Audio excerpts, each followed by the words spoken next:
Hi everyone, for this painting video I'm going to show you how to paint SpongeBob SquarePants, the Pineapple House. Okay, so this is the painting I'm painting, SpongeBob.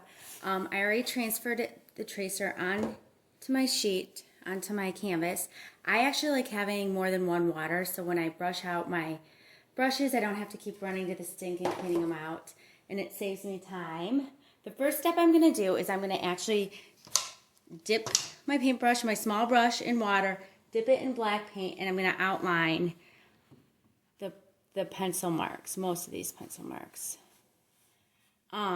If it's not smooth, I need more water. This is always a good practice and something good to do, because when you outline them, if it's too thick, you can paint over it later.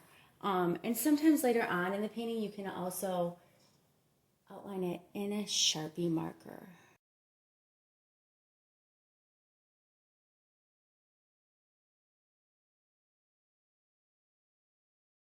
So I'm going to clean my brush, still using that small brush.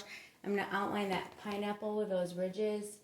I did not do that when I was doing the first one and I lost my line. So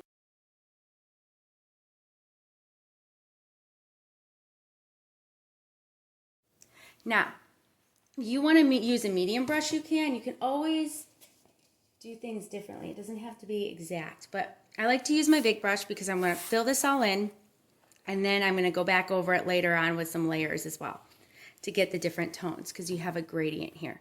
So I'm just going to go around, but like I said, if you feel more comfortable with your medium brush, use your medium brush. Go around the pineapple, and I'm going to paint this whole thing in blue. And I am using primary blue to just change.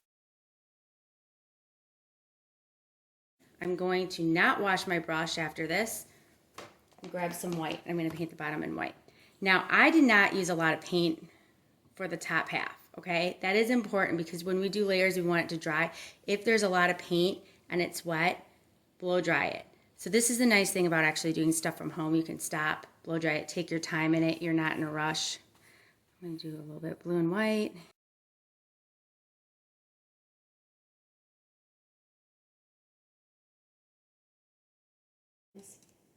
I'm going to take a little bit of white and mix it with a little bit of yellow. I think it's awesome.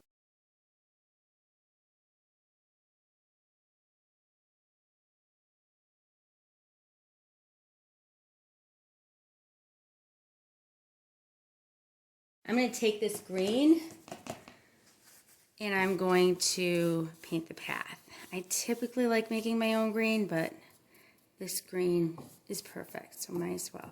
I personally think it's a great idea if you guys have less colors, especially when you're starting off painting, and it forces you to mix and kind of play around with the colors. And I love mixing green with the blues and yellows because you get these different tones and different things happen where you get highlights and shadows and you don't even mean to get them. Okay, so now I'm going to wait until this stuff dries, but while I'm doing that, I'm going to take my medium brush and I'm going to go into that pineapple. So I'm going to mix green this time. I'm going to make my green. So I'm mixing yellow and blue, and you'll notice the difference.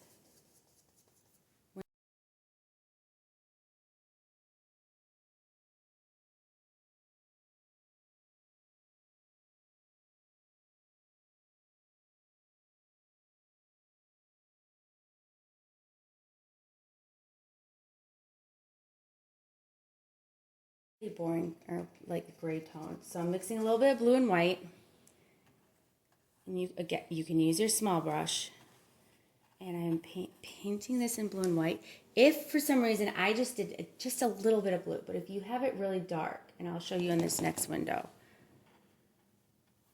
and you're like, oh, that's not as light as the example.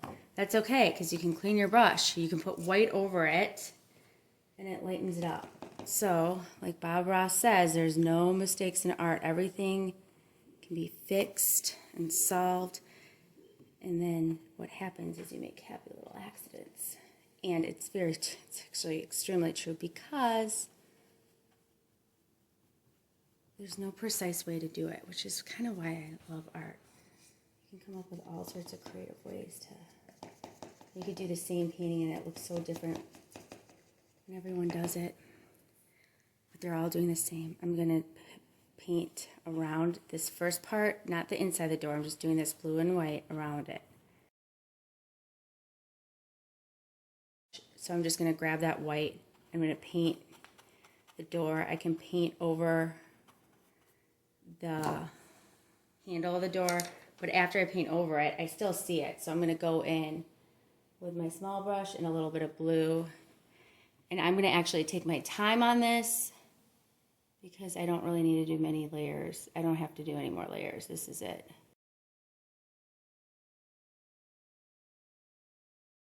I'm going to start working before I get my paint. I'm going to start getting details into that door. So I'm going to go back in with the lines, but this time I'm going in with a darker blue and outlining it.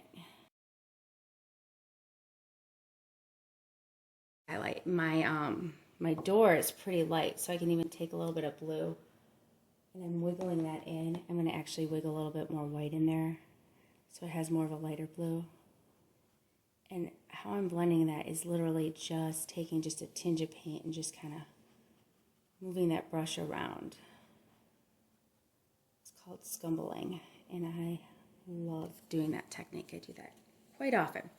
So I'm going to take just a tinge of black with my small brush, and I can even go in again the doorknob with just a little bit of black, and that'll help get, you can barely tell, but it will help get a little bit of a shadow. Now,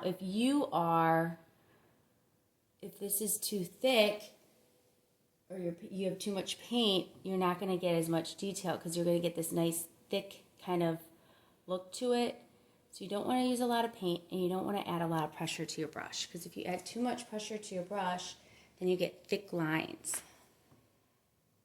I'm going to outline this inside door one more time, but this time it's in black. So you can see how just with the door we're layering it up just a little bit. I'm going to outline again my outside of the door. Okay, perfect. I'm happy. So I'm going to go back into my windows again. This time I'm going to take my dark or my blue and I'm going to outline the inside of the wood, or that circle that's inside in the left window. And I'm going to do the same thing right where I'd done black first. So I'm just going over that black with blue. It gives me almost like a watercolor look, which I really like. I'm going to take a little bit of white and then paint inside the window so it's a little lighter. Now, around my window is actually pretty light in this picture. So I want to make it just a little darker so there's different tones. So I'm going to make it a shade darker by adding a little bit more blue to my blue-white tone. And just going back into it a little bit. So you can tell that the inside of the window is glass. Outside of the window is the window pane. I can eat more of a turquoisey blue in there. I'm going to add a little bit more white into my inside window. Okay, so now I'm going to do the same thing for my window on the right. So I'm going to paint that in white first. And I'm going to outline that black with just a little bit of blue. I watered that blue down. The water looks like swamp right now. I'm going to outline this circle in blue. Again, I'm just doing a little bit of paint, because if you put too much paint on there, you're not going to have control, and I'm just barely touching that canvas. I'll start painting this in yellow. Now I can paint over this red because I still see it, and I'm going to go back over it later too. So I'm painting my whole pineapple yellow. If for some reason your red is still not dry, I know there's a few areas where, oops, that red isn't dry and you can kind of see it. Wait until it dries or blow dry it. It doesn't have to be completely dry, because you can see in that this area right here, it wasn't completely dry, and I automatically got a few shadows, which I will be getting later on.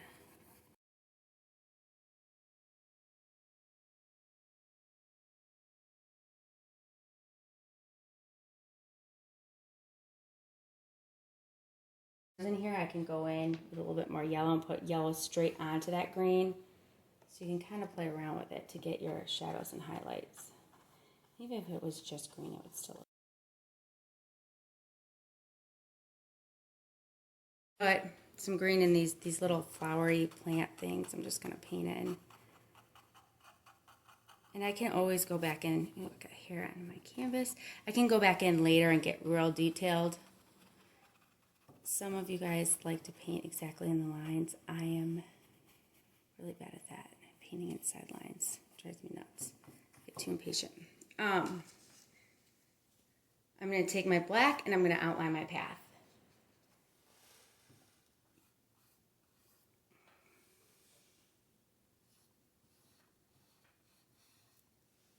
And then I'm going to make these rocks. The tracer does have a few rocks, but you can make some more. And as the path goes further down, those rocks get bigger and they're just little ovals. Again, like I'm barely having a lot of paint because I'm going to paint over all this. I'm going to take, I have a little black on my brush. I'm actually going to take a little white on here so I get like a nice gray, and I'm going to paint that pipe in.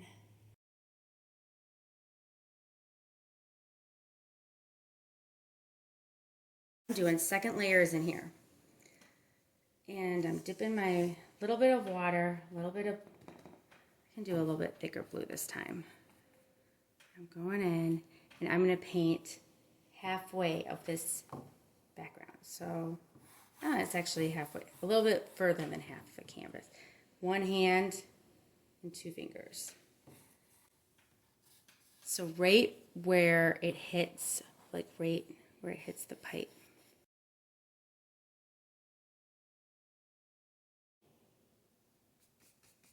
And I'm going to take that and I'm going to paint that all the way across. Now as I'm painting, I'm not going like making all these crazy patterns. I'm just going across. And to blend it, I'm going to take my medium brush and just move it back and forth. And see how it blends in nicely. So you have a gradient. So again, I just took my medium brush because I had enough paint on my canvas and I moved it back and forth. And you can